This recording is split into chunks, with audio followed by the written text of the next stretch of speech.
오늘 하나님께서 우리에게 주시는 말씀은 신약성경 고린도전서 1장 4절에서 9절 말씀입니다.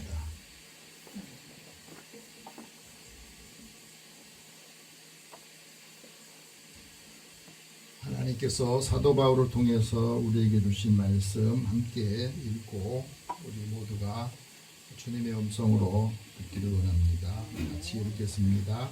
그리스도 예수 안에서 너희에게 주신 하나님의 은혜로 말미암아 내가 너희를 위하여 항상 하나님께 감사하니 이는 너희가 그 안에서 모든 일 곧 모든 언변과 모든 지식의 풍족함으로 그리스도의 증거가 너희 중에 견고하게 되어 너희가 모든 인사에 부족함이 없이 우리 주 예수 그리스도의 나타나심을 기다립니다.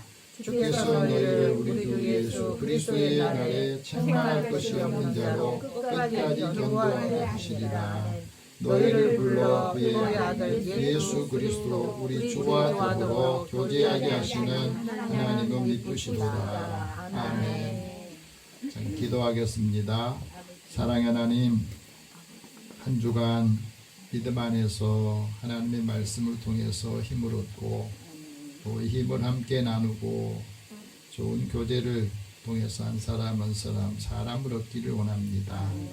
믿음의 가정들 또 자녀들을 축복하시고 사랑하는 자녀들이 함께하는 곳에 주의 은총이 또 함께하는 사람들에게 형통함 있게 하여 주옵소서.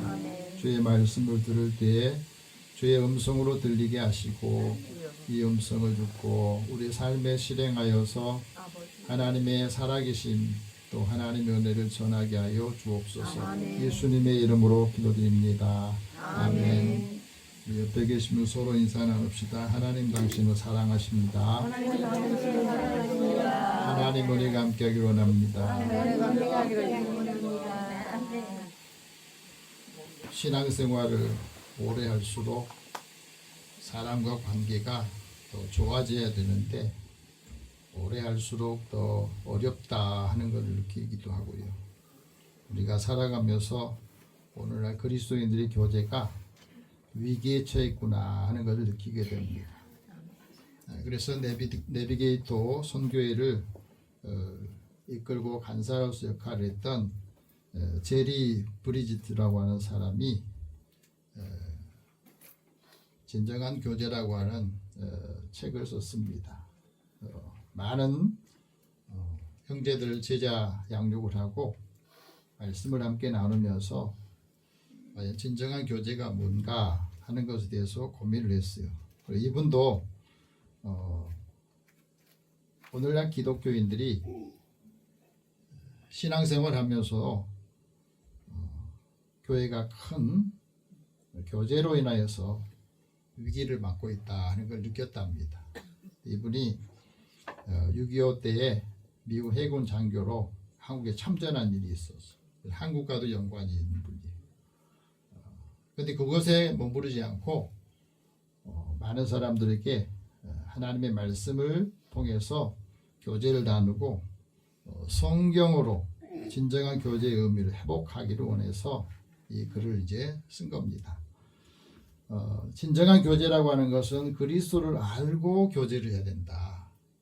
그리고 서로 알고 사랑하면서 교제하는 것이 진정한 교제고 그 교제가 될 때에 그리스도 안에서 우리는 한 가족이라는 거예요.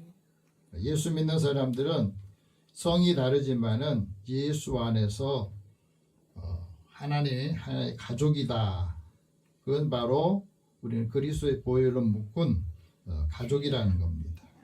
그래서 우리가 교회에서 신앙적으로 신앙생활 하면서 우리 교회는 유기적인 공동체이기도 하고 영적인 교제를 나누는 공동체라는 겁니다.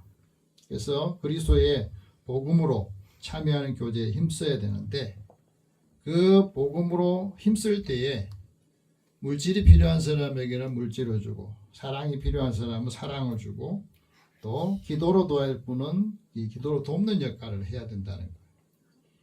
이것이 교제고 나눔이다 하고 말합니다. 그래서 그리스도인이 서로가 필요할 때에 그 교제를 나눌 수 있는데 성령께서 각 사람에게 은사를 주시는 대로 봉사하고 또 섬겨주는 거예요. 근데 이게 잘 안 된다는 거죠, 요즘에는.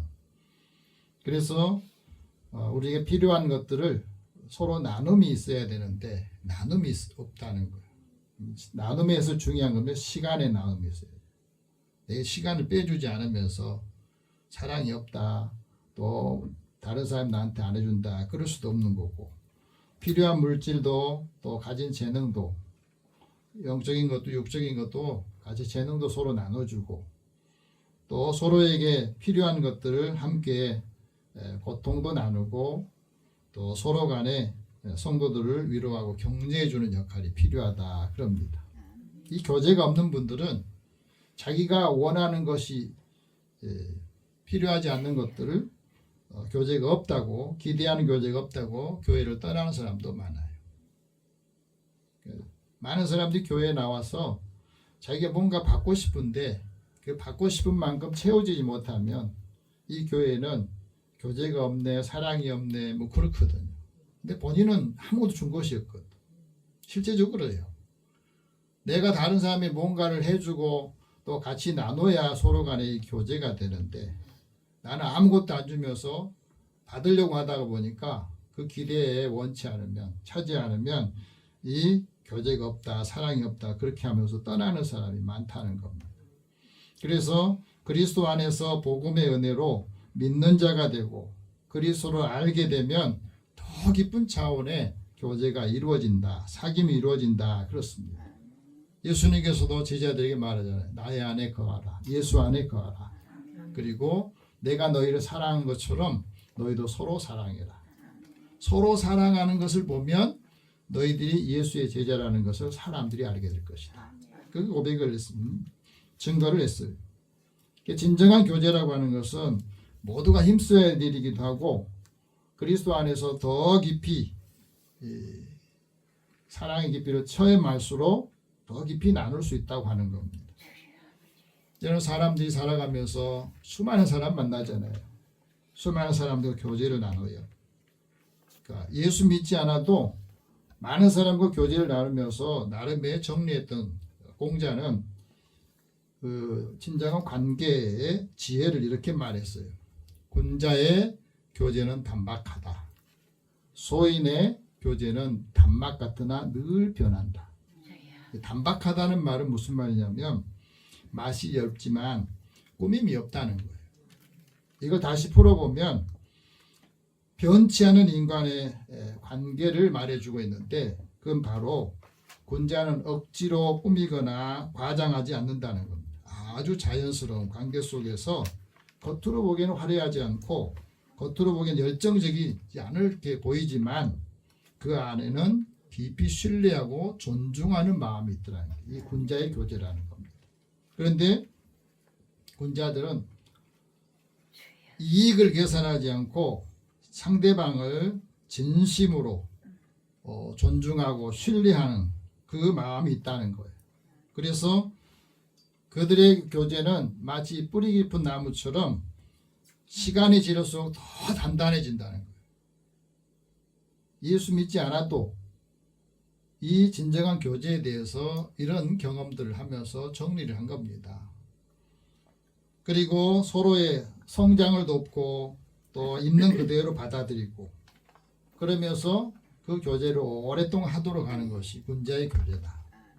그럼 예수 믿는 사람들의 교제를 바라본 릭 워렌 목사님은 진정한 교제하고 진정하지 못한 교제를 어떻게 나누느냐면 이렇게 말합니다. 진정한 교제는 피상적이고 표면적인 상호작용이 아니더라. 거기는 진실하고 아주 깊은 나눔이 있더라. 그런데 진정한 교제는 상처를 또 나누기도 하고 상처를 위해서 기도해 주기도 하고 자기가 마음에 두렵고 실패한 것들도 그냥 시인해 주고 약점을 깨달으면서 서로 기도를 부탁할 정도가 돼야 된다는 거예요. 상호의 책임을 지고 서로 격려하고 섬김의 이 관계가 진정한 교제가 되고 거기에는 존경이라고 하는 존중이라는 게 항상 있더라. 그러면서 서로 고통에 참여하고 고통을 공감하고 이해하는 거. 이게 교제라는 거예요. 이런 교제에 우리가 얼마나 나눠봤나요? 근데 왜 이게 교제가 안 되냐면 나는 마음을 다해서 그 고통을 힘든 것들을 토로했는데 그게 막 돌아다녀. 기도해달라고 한 것이 그렇게 상처가 된 거예요.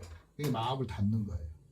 진정한 교제는 상대방이 아프고 힘들 부분들도 그 마음을 내가 같은 마음을 갖게 되고 그것을 마음에 담아두고 그 힘든 사람들을 위해서 늘 기도해주고 그것이 입 밖에 나가지 않아야 되는데 그러니까 교제가 안 된다고 하는 거예요. 그래서 교제는 은혜의 장소가 되고 서로 자비를 받아들이는 거, 용서하고 또 용서받기도 하고 신뢰하면 이 교제가 될 때에 진정한 교제가 된다. 아멘. 이런 교제를 함께 나누시기 바랍니다. 아멘. 어느 곳에 있든 그런 교제들은 오래 가거든. 이 교제를 나누려면 하나님과 나와의 교제를 해야 돼. 예수님과 나와의 영적인 교제를 해야만이 그 고통과 아픔을 서로 알고 나눌 수 있다고 하는 거예요. 아멘. 오늘 사도 바울을 통해서 고린도 교회에 주셨던 말씀이기도 해요. 사실 고린도 교회는 사도 바울이 이 아테네에서 전도하다가 이 철학자들과 전도했는데 그들에게 철학적인 논쟁을 하다가 전도를 못했어요. 한 사람도 전도를 못한 거예요. 그래서 마음이 심란한 상태에서 고린도에 내려와 가지고 거기서 복음을 전해서 교회를 세운 거예요. 그래서 그곳 고린도 교회도 하나님의 은혜와 복음의 역사들이 나타나기로 나고 그러기 위해서는 먼저 주님과 더불어서 교제하는 사람이 되기를 원했다. 그것이 오늘 말씀이 중요한 거예요. 주와 더불어 교제를 나눌 때 그게 아름다운 건강한 교회 공동체가 된다는 것을 말해주고 있습니다. 한번 따라해봅시다. 주와 더불어 교제하는 사람이 되라. 교제하는 사람이 되라. 사람과 교제하기 전에 먼저 주님과 교제하고 하나님과 먼저 교통하는 교제하는 것이 먼저 이루어져야 사람의 흠이나 약함이 보이더라도 더 보여줄 수 있다는 거예요. 그래서 하나님께서 우리를 부르시고 뭘 하게 하시느냐? 예수 우리 구주와 더불어서 교제하기를 원하세요. 그것이 신실하신 하나님의 마음이고 바람이라는 겁니다. 오늘 9절 같이 봅시다. 너희를 불러 그의 아들 예수 그리스도 우리 주와 더불어 교제하게 하시는 하나님은 미쁘시도다. 하나님은 예수 믿는 사람들이 주와 더불어 교제하기를 원하신 겁니다. 신실하신 하나님의 마음이고 또 요청이기도 해요. 하나님께서 우리를 선택하시고 우리를 불러서 하나님의 소유가 되고 하나님의 자녀가 되게 하셨는데 그 하나님께서 구원자가 되신 그 하나님께서 우리에게 요청하시고 바라는 것은 부르신 모든 사람들이 하나님의 부름에 보배롭고 존귀한 사람이 되기를 원하시고 그를 사랑하셔서 그 백성들을 다른 사람의 생명을 대신해서 그 생명을 지켜주시는 역할을 하는 겁니다. 그 은혜를 체험할 때에 하나님께서 그 백성으로 하나님의 백성으로 하나님을 찬송하기를 원하신 거예요. 그래서 하나님께서 부르신 그 부른 사람이 하나님께 부르짖을 때 하나님께 요청할 때 하나님께서 내가 여기 있다 그렇게 응답해 주신다는 말씀을 하셨어요. 그래서 우리가 하나님이 부르시는 그 부름에 응답할 수 있는 신앙 공동체 그 공동체가 될 때에 오늘 또 우리가 무슨 역할을 해야 되는지 그걸 알 수 있게 된다는 겁니다. 로마 교회 성도들에게 사도 바울이 그런 표현을 씁니다. 하나님께서 너희를 미리 정하시고 그 사람을 부르셨는데 그 부르시는 사람들을 의롭게 하셨다. 그리고 의롭게 하신 사람을 통해서 하나님이 영화롭게 하신 것을 원하신다. 그래서 그 영화롭게 한 사람을 거룩한 성도라고 불러주시고 주의 이름을 부르는 모든 사람에게 하나님께서 은혜와 평강을 주시기를 원하신다. 오늘 하나님께서 부르신 사람들이 고백해야 될 가장 중요한 것은 예수는 나의 그리스도다는 거예요. 아멘. 주님이 이걸 원하신 거거든. 아멘. 한번 따라해보세요. 예수님이 나의 그리스도입니다. 나의 그리스도입니다. 사실 예수 믿으면서도 이 고백을 많이 안 해요. 예수님이 나와 어떤 관계냐? 예수님 나의 그리스도도, 나의 메시아다, 아멘. 나의 구원자시다. 이 고백을 항상 우리는 신앙의 가장 중심에 갖고 있어야 되는 겁니다. 이 고백이 왜 중요하느냐? 하나님께서 예수님이 이 땅에 보내시고 예수님이 곧 하나님이시고 하나님의 아들이시라는 것을 시인하는 거거든요. 예수는 나의 그리스도다는 말은 예수님이 하나님이고 예수님이 나의 그리스도가 된다 하는 말은 하나님께로부터 오신 분이 바로 예수님이고 예수 그리스도 믿는 사람마다 하나님께로부터 난 사람이다 하는 고백하기 때문에 그래요. 하나님을 사랑하는 사람, 그 사랑하는 사람을 하나님이 사랑하시는데 하나님을 사랑하는 사람이 하나님이 말씀하신 계명을 지키거든. 그것으로 우리가 하나님의 자녀인 것을 증명하게 되고 또 하나님이 우리를 부르셔서 하나님의 부르심에 합당하게 행하도록 하신 겁니다. 그래서 우리가 하나님의 영광을 받기를 원하시고 그 영광을 함께 나누기를 원하셔서 우리 하나님의 자녀로 먼저 부르셨다는 거예요. 오늘도 예수님이 우리 안에서 이루실 때 하나님께서 우리를 부르신 그 부름의 상을 위해서 우리가 살아가고 있는 겁니다. 예수님께서 그리스도가 되셨다는 말은 하나님의 품속에 독생하신 분으로 계시다가 우리의 사람처럼 나타내 보이셨는데 그 나타내 보이시는 것은 우리가 예수님 믿고 다 예수님을 주라 시인하고 고백하기를 원하신 거예요. 예수님이 주라 고백하는 것은 하나님께서 우리와 함께 하시고 하나님이 예수님을 통해서 우리가 찬양 받으실 하나님이라는 거 고백하기를 원하신 거예요. 그래서 그리스도가 하나님이라는 표현이 바로 주라는 뜻이에요. 예수님이 하나님이시다는 것이 주라고 하는 표현입니다. 오늘도 우리가 신앙생활하면서 예수 믿는 사람들이 하나님의 영광을 보고 뭘 해야 되느냐? 그거는 예수님이 이 땅에 오실 때에 그 복음의 가장 중요한 부분을 말했습니다. 가난한 사람들에게 아름다운 소식을 전하기 위해서 예수님이 보내주셨고 또 우리에게도 이 복음을 전하기를 원하신 거예요. 마음이 상한 자의 상함을 치유하고 포로된 자에게는 자유를 주기를 원하고 갇힌 사람에게 노임을 선포하는 것이 메시아를 보내신 하나님의 마음이라는 거예요. 그러면 예수 밖에 있는 사람들에게 예수 믿는 우리들이 뭘 해야 되느냐? 예수님이 하시던 그 일을 하라는 거예요. 근데 우리는 그 부분이 잘 안 되기 때문에 문제가 생깁니다. 예수님께 돌아오기 전에 많은 사람들이 하나님의 영이 그 안에 있어야 예수를 믿게 되거든. 그래서 성령을 통하지 않고는 우리가 예수를 주라 고백할 수 없는 거예요. 여러분 제가 구원받았다 하는 것을 어떻게 알 수 있어요? 예수님이 나의 주가 되신다. 하나님 아버지라 부르는 사람들은 그 하나님의 영이 있고 예수의 영이 있다는 거예요. 그러니까 우리가 성령을 받았느냐 안 받았느냐 이게 물으면 많은 분들이 성령 받았다는 생각을 못해요. 그러니까 성령을 받지 않으면 예수님을 주라 그리스도다 고백을 안 해요. 하나님 아버지라고 고백할 수가 없어요. 성령을 받았기 때문에 예수를 믿는 거예요. 나의 주로.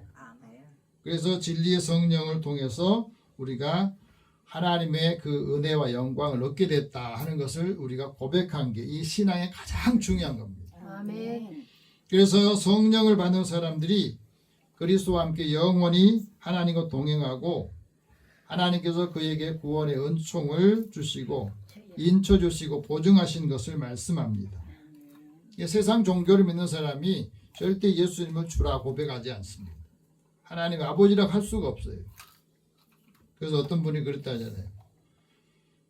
자기 자녀 가운데 그 자녀가 예수를 믿고 나서 하나님 아버지라 부르니까 그 아버지는 예수를 안 믿는데 그러면 하나님 내 형님이야? 이렇게 말했다는 거예요.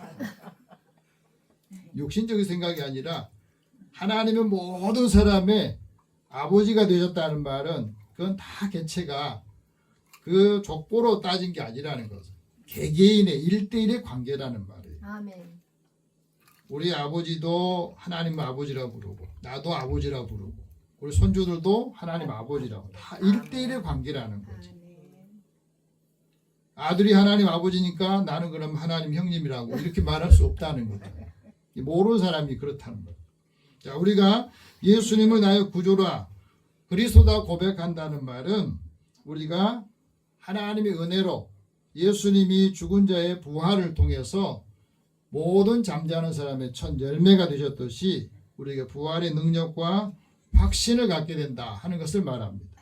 그래서 하나님께서 죽은 자들 가운데서 예수님을 십자가의 죽음의 그 자리에서 하나님이 부활하게 하셔서 모든 사람의 주와 그리스도가 되게 하셨다.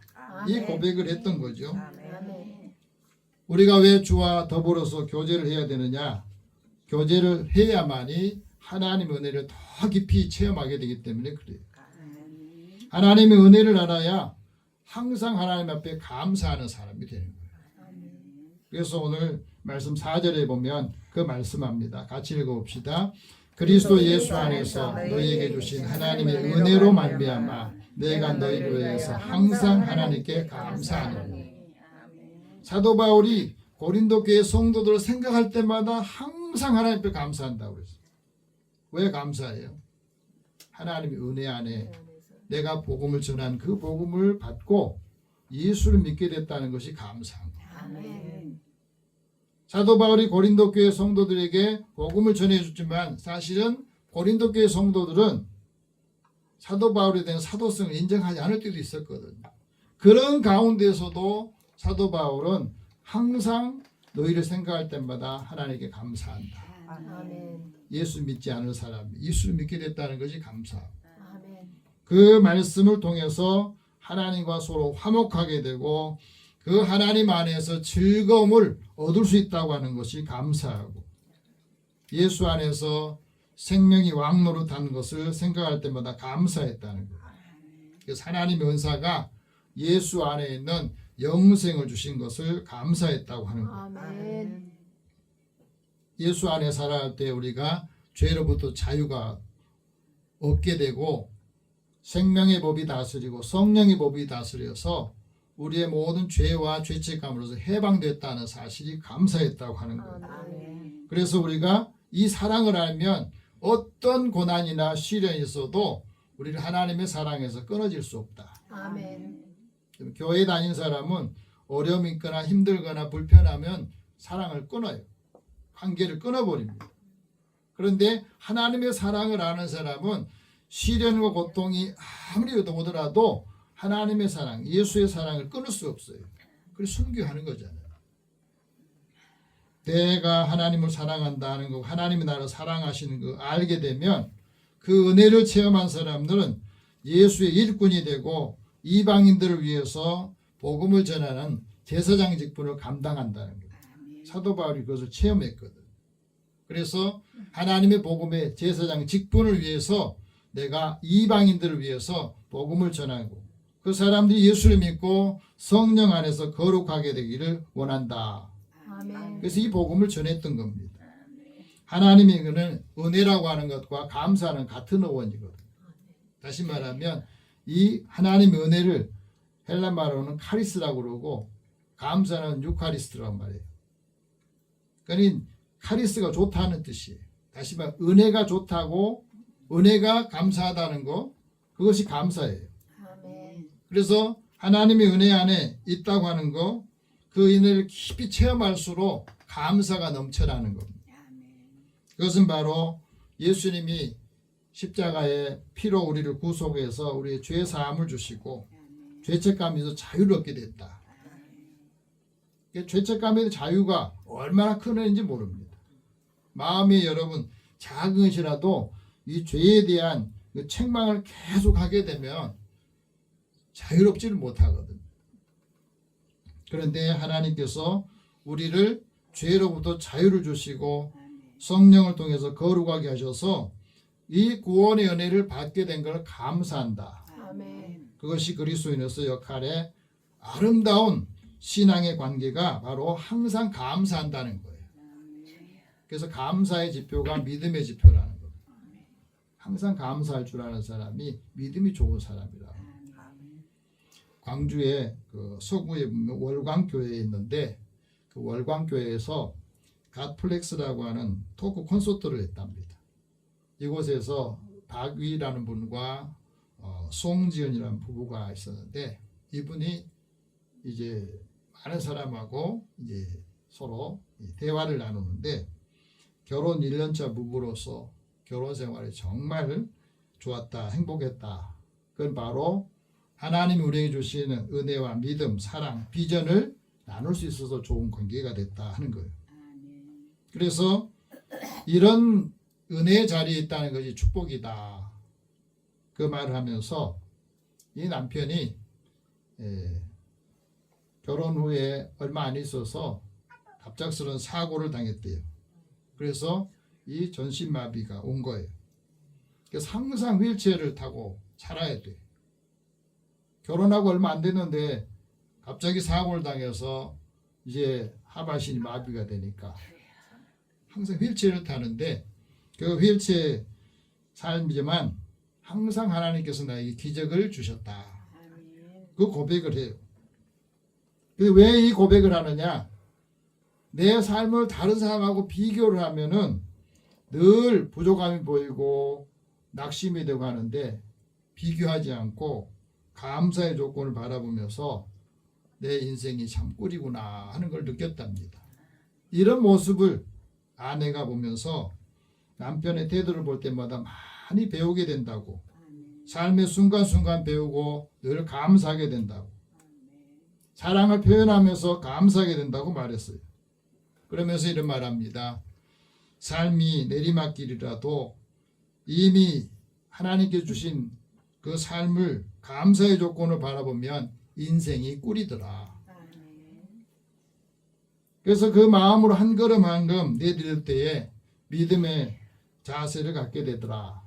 그러면 자기가 경험했던 것을 사람들한테, 젊은이들한테 고백을 하고 이야기를 했더니 어떤 여자 청년이 그 예수 믿지 않은 남자친구하고 7년을 사귀었는데 이 같이 신앙을 갖기가 참 어렵다는 거예요.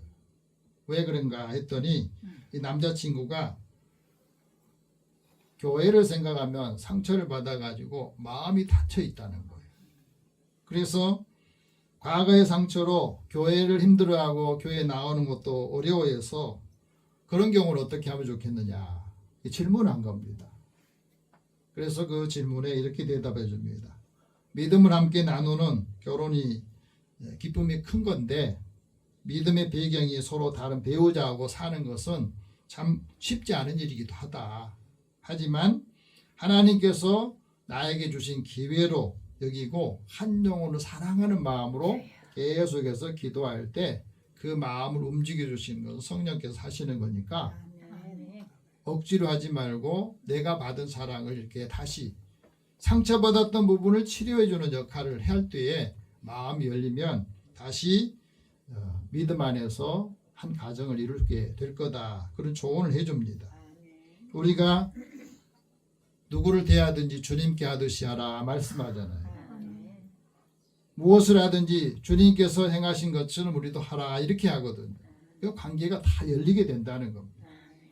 자존심을 내려놓고 내 마음에 있는 불편함도 내려놓고 주님의 마음으로 주님이라 생각하고 그 사람과 관계를 유지해보라는 겁니다.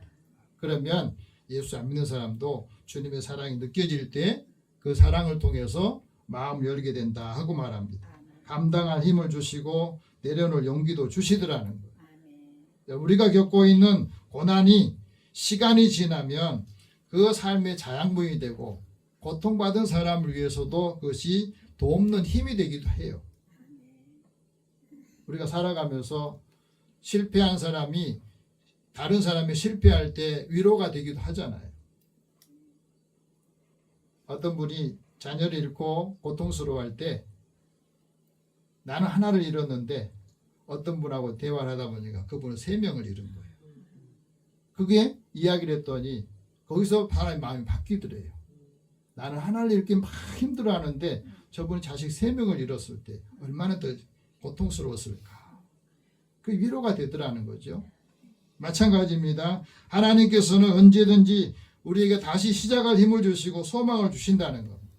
그래서 우리가 교제하는 사람이 그리스도 안에서 해야 될 일을 말합니다. 우리가 주와 함께 그리스도 안에서 하는 모든 일이 뭐냐면 첫 번째는 모든 언변과 풍족한 지식으로 그리스도를 증거하는 거예요. 자, 오늘 말씀 6절, 5절, 6절 같이 봅시다. 이는 너희가 그 안에서 모든 일 곧 모든 언변과 모든 지식에 풍족함으로 그리스도의 증거가 너희 중에 견고하게 되어.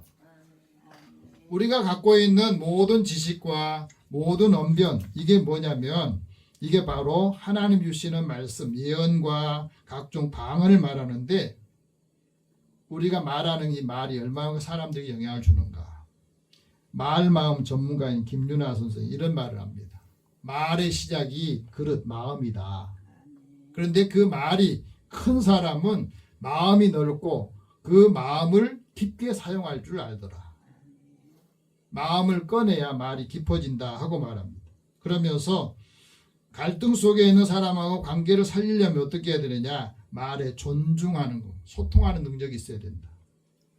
어디에서 문제죠? 가까워지면, 친해지면 함부로 말. 존중감이 있어야 되는데.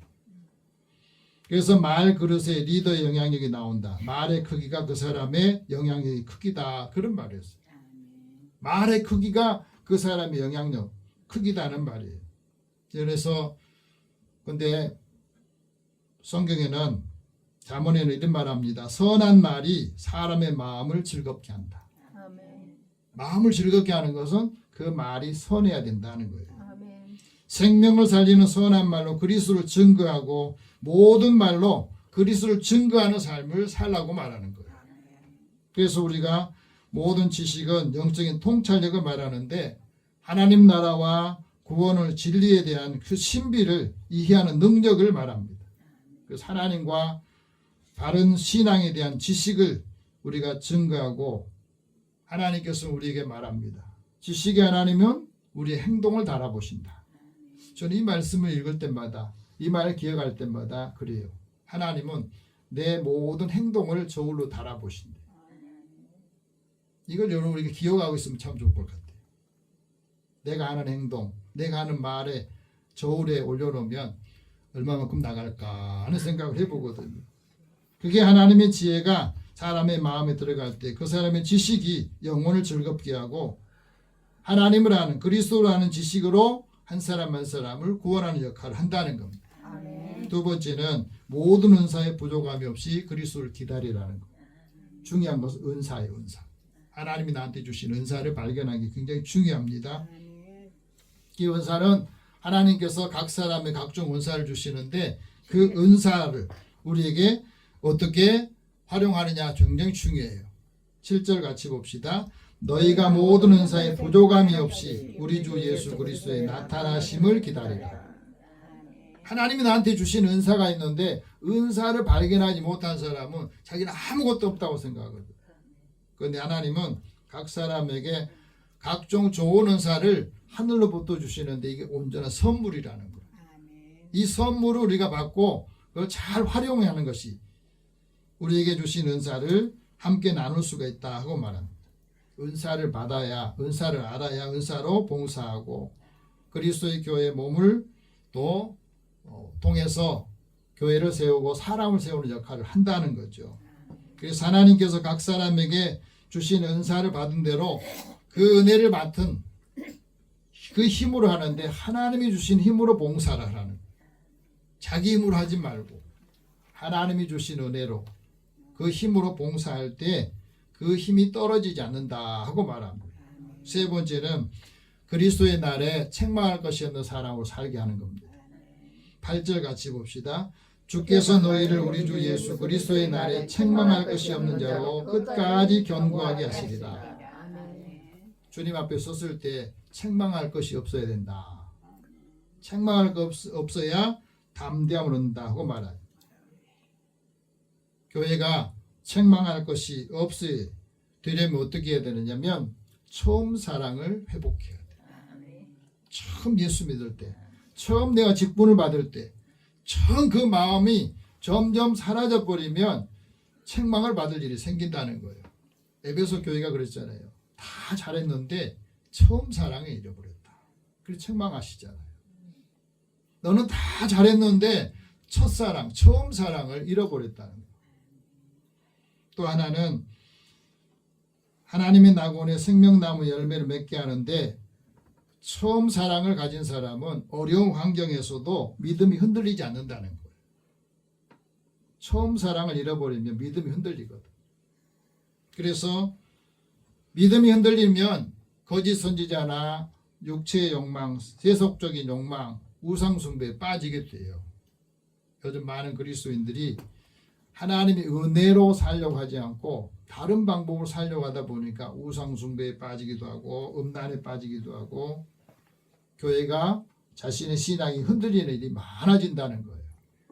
오늘도 우리에게 책망할 것이 없는 자로 하나님 우리를 세우고자 은혜를 주시고 은사를 주셨는데 그 은혜로 교회를 세우고 사람을 세우라는 우리에게 직분을 주신 거거든. 신앙생활과 영성을 유지하는데 왕도는 없답니다. 그럼 어떻게 해야 되느냐? 우리가 하나님 앞에 나아가서 친밀한 교제를 하고 마음과 뜻을 세워서 하나님이 우리에게 주시는 그 은혜의 삶을 살 때에 흠이 없는 사람으로 그리스도의 날에 주님을 만날 수 있도록 우리에게 말씀하신다 하고 말합니다. 이제 우리의 모든 교제가 세상적인 교제에서 주님과 함께 더불어 교제하면서 하나님께서 주신 은혜를 함께 나누는 믿음의 가족들 되기를 축복합니다. 기도하겠습니다. 사랑의 하나님, 사람과의 관계, 이 관계를 잘 유지하려면 먼저 하나님의 관계가 열려야 되고 주님과 나의 관계를 통해서 주님의 마음을 알고 사람의 마음들을 이해하고 또 용납하게 하여 주시옵소서. 오늘도 사랑하는 자녀들의 그 얼굴을 보면 그 마음을 보면 예수님의 마음이 예수님의 사랑이 그 안에 있도록 인도해 주옵소서. 예수님의 이름으로 기도드립니다. 아멘.